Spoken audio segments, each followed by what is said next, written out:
Aujourd'hui, nous méditons sur le mystère de la passion, mystère de la mort de Jésus. Jésus a donné comme symbolisme l'Eucharistie, qui est le lieu de sa passion, de sa mort et de sa résurrection. Et aujourd'hui, ce grand jour, vendredi saint, nous rappelle comment il a été mis à mort. Oui, nous savons comment tout a commencé. On l'a accusé injustement. On l'a rejeté.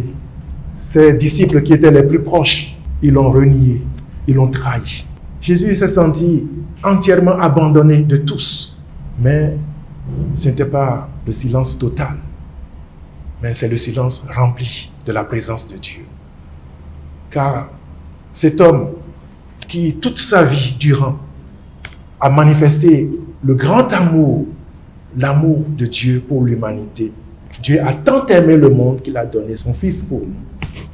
Ce Fils, il a été soutenu fortement par la présence de son Dieu, le Père. Et c'est ce Père qu'il appelle « Mon Dieu, pourquoi m'as-tu abandonné? Père, je remets ma vie entre tes mains.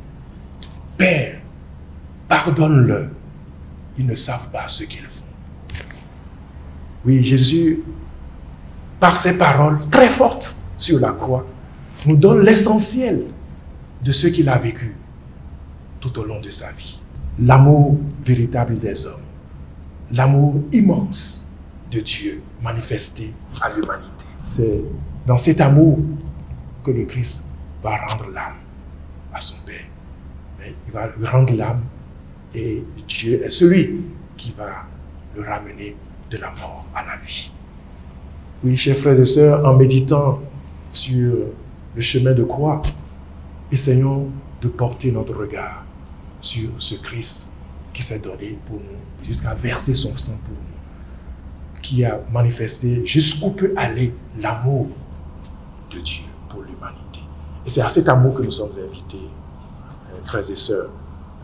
Pardonne-leur, car ils ne savent pas ce qu'ils font. C'est ce que Jésus a enseigné tout au long de sa vie aux disciples. Et sur la croix, quand tout semble s'évanouir, il continue de pardonner à ses ennemis, à ses bourreaux. Et nous ne pouvons pas être chrétiens, nous réclamer du Christ, sans pardonner à nos bourreaux, sans penser à ceux qui nous font du mal. Prier pour cela. Et c'est en cela que notre amour peut avoir un sens, que nous pouvons commencer à devenir chrétiens, porter le nom du Christ qui a donné entièrement sa vie pour nous. Et aujourd'hui, en voyant un peu la crise que nous traversons dans le monde, la crise du coronavirus, moi je crois que c'est une crise qui nous ramène à l'essentiel de la croix, à l'essentiel de Dieu. Quelle est la place de Dieu dans notre vie? Quelle est la place de l'amour dans notre vie?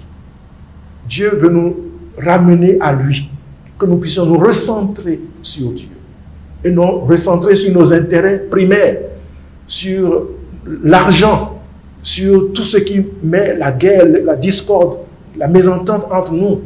Non. Dieu, il veut que nous mettions tout cela à terre, au pied de la croix, que nous enterrions tout cela, afin de ressurgir avec lui pour une nouvelle vie. Nous pensons particulièrement aujourd'hui à tous ceux qui meurent du coronavirus, à tous les souffrants. Car le Christ souffre avec nous, il souffre avec tout ce monde. Mais pour pouvoir ressusciter aussi avec lui, nous prions aussi pour que le Seigneur puisse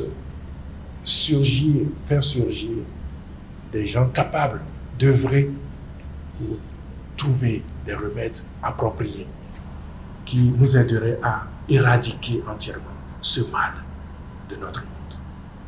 Que le Seigneur vous bénisse et que sa croix soit toujours avec vous dans votre cœur, dans vos souffrances, mais une croix qui reste toujours glorieuse.